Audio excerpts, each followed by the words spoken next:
혹시 이상하게 논쟁, 갈등 상황만 오면 심장이 뛰거나 흥분해서 할 말을 제대로 못 하시나요? 아니면 나에게 유리한 상황으로 만들어야 되는데 상대에게 패를 다 보여주거나 불리한 상황을 자주 마주하시나요? 네, 그런 분들께 최고의 협상 전문가로부터 배운 싸우지 않고 우아하게 이기는 3가지 말습관을 가져왔습니다. 알아두면 평생 활용 가능한 꿀팁. 끝까지 채널 고정.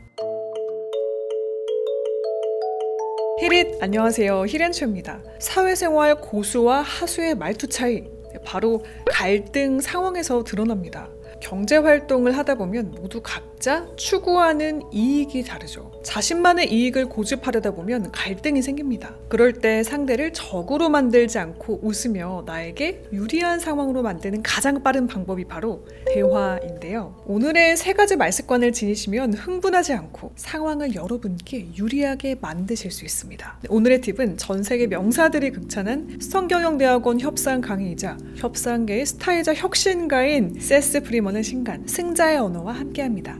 개인적으로 이런 스타일의 책을 좋아하는데요. 승자처럼 이기는 원리뿐 아니라 실질적으로 적용할 수 있는 구체적인 방법까지 알려주고 있거든요. 자, 그럼 협상의 강자들이 극찬한 3가지 꿀팁 속으로 들어가 볼까요? 싸우지 않고 원하는 것을 우아하게 얻는 말습관 첫 번째입니다. 1. 당신이 옳다. 별다른 이유 없이 내 말에 반박하거나 태클을 거는 사람이 고객이거나 상사였던 적 있으세요? 네, 저 역시 그런 사람과 일을 했던 적이 있는데요. 참 답답합니다. 싸우자 할 수가 없는 입장이니 말이죠. 그럴 때 내가 하는 일을 이루기 위해서는 웃으면서 할 말을 다 해야 되는 스킬이 있어야 되는데요. 협상 전문가인 세스 프리먼은 이럴 때 다음에 2가지를 기억하라고 합니다. 문제는 단호히, 태도는 부드럽게인데요. 아무리 맞는 말을 해도 이렇게 말한다면 어떨까요? 말을 개선하려면 히렌 채널을 보시는 게 맞죠. 그러니까 무조건 구독과 좋아요부터 누르고 보셔야 돼요. 왜냐?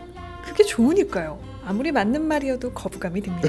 노련한 협상가와 평범한 협상가들을 연구한 결과에 따르면요, 노련한 협상의 프로들이 무조건 피하는 게 있습니다. 바로 대화의 짜증 유발 요소인데요. 반면 평범한 협상가들은 노련한 협상가에 비해 무려 5배나 짜증 유발 요소를 많이 사용했다고 합니다. 대표적으로 이기적이고 공격적인 표현이 있는데요. 조금 전 저의 예시가 아주 적절했죠. 반면 노련한 협상가는 분위기를 바꾸고 새로운 판을 짭니다. 그럼 상대방도 더 귀를 기울이고 이야기를 진지하게 듣게 되는데요. 이를 도와줄 마법의 2마디, 당신이 옳다입니다. 예를 들어 상대가 거절을 했어요. 이를 위해 먼저 요것을 하셔야 됩니다. 상대가 거절한 이유를 먼저 이해해보는 것이죠. 상대의 입장에서 생각해보는 것입니다. 상대의 입장에서 이해를 하고 동의를 했을 때 상대는 나의 다음 말을 들을 준비가 됩니다. 사람에게는 인정받고 싶은 욕구가 있는데요. 당신이 옳다라는 말은 이 욕구를 충족시켜주는 표현입니다. 특히 논쟁의 상황일수록 반대로 해보세요. 상대의 말을 부정부터 하는 것이 아닌 히레님 생각이 옳은데요? 라고 긍정을 하며 말을 시작하는 습관을 가져보면 어떨까요? 물론 이렇게 긍정한 다음에 끝까지 상대를 긍정하시면 그냥 긍정밖에 안 되겠죠. 상대방을 인정한 후 상대의 태도가 누그러질 때 다음을 하셔야 됩니다. 자, 여기서 웃으면서 원하는 것을 얻는 말습관 2번째로 넘어갑니다. 2. 똑똑한 질문. 사실 말을 정말 잘하는 사람들은요, 말을 많이 하지 않습니다. 대신 다음의 것을 하는데요. 바로 적절한 질문입니다. 질문을 잘하면요, 다음을 얻을 수 있거든요. 문제를 해결할 힌트 말이죠. 질문을 잘하면요, 그 뒤에 나오는 상대의 대답 속에 갈등을 해결해줄 해답이 있는 경우가 많습니다. 예를 들어 내가 고양이를 입양하고 싶어요. 그런데 자꾸만 아버지께서 부정적인 이야기를 하십니다. 그렇다면 질문을 하시는 거죠. 아빠, 반대하시는 이유를 알 수 있을까요? 아빠도 고양이가 싫진 않아. 그런데 네 동생이 고양이 알러지가 있어. 그렇다고 우리가 하루 종일 고양이 털에 신경 쓸 수가 있을까? 너한테 다 관리하라고 할 수도 없는 노릇이고 말이야. 그러니까 그만 얘기하자. 자, 이런 대답을 들었다면요, 여러분들은 갈등 해결에 힌트를 얻으셨습니다. 바로 알러지였습니다. 이렇게 힌트를 얻기 위해 중요한 것, 바로 상대의 이해관계를 질문하시는 건데요. 상대와 나의 관계가 어디서 상충하는지 알 수 있는 방법입니다. 자, 그럼 이를 해결하거나 보완할 방법을 찾을 수 있겠죠. 그래서 갈등 관리를 잘 하시는 분들, 웃으면서 문제 해결을 잘 하시는 분들은요, 상대의 왜를 묻습니다. 상대의 이익, 이해를 질문합니다. 그리고 나의 이해를 자문하는데요. 조금 전 예시 속에서 아버지의 반대 이유를 들은 우리 똑똑한 히릿들이라면 어떻게 설득하시겠어요? 자, 여기서 세스 프리먼이 가르쳐준 두 번째 질문법이 나옵니다.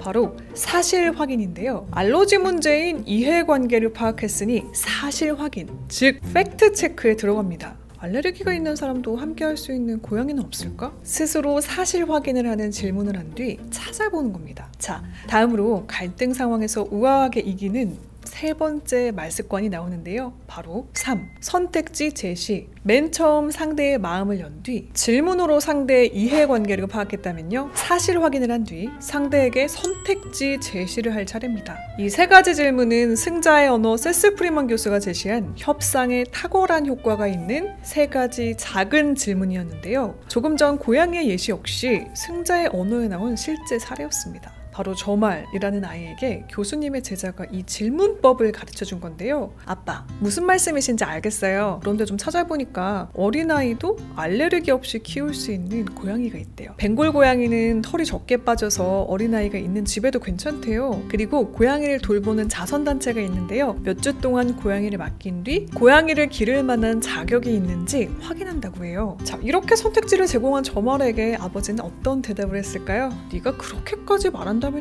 결국 승낙하게 되었습니다. 특히 상대에게 제시하는 선택지가 많을수록 내가 원하는 방향으로 문제를 해결해갈 확률이 높은데요. 한 연구에서 닐 레콤과 존 칼라일은 48명의 유명 협상가와 평범한 협상가를 비교했다고 하는데요. 뛰어난 협상가는 하나의 사안에 5개 이상의 선택사항을 준비했다고 합니다. 그렇게 여러 방법을 찾을수록 내가 원하는 대로 대화의 물꼬를 틀 수 있는 확률이 높아지겠죠. 제가 느꼈던 일을 잘하는 사람들도 마찬가지더라고요. 특히 어려운 상사, 깐깐한 상사를 대할 때 마찬가지로 다양한 대안을 제시했습니다. 조사를 여러 개 해가면 그중 하나는 걸리더라고요. 그리고 그렇게 선택지를 고민하는 과정 속에서 조사를 하게 되고 그 조사가 곧 나의 지식이 되기도 하니까요. 특히 일적으로 어려운 상대를 대하실 때 왜 이렇게까지 해야 돼? 라는 생각이 들 때 다 나를 위해서야 라는 생각으로 조사를 하고 고민해 보시면요, 그 당시엔 힘이 들지만 다 나에게 도움이 되더라고요. 저 역시 특히 PD로 일할 때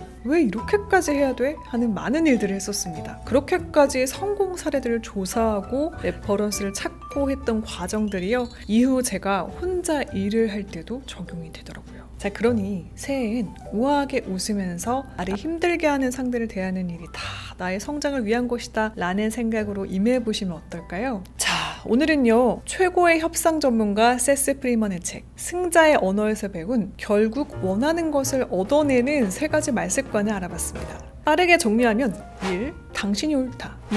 똑똑한 질문. 3. 선택지 제시. 크고 작은 승리를 가져오는 대화의 연금술이 궁금하신 분들께 오늘의 도서 승자의 언어를 추천해드리며 저는 인사드릴게요. 오늘도 채널 고정해주신 히릿, 올해도 최고길만 걸으세요. 안녕. 뿅.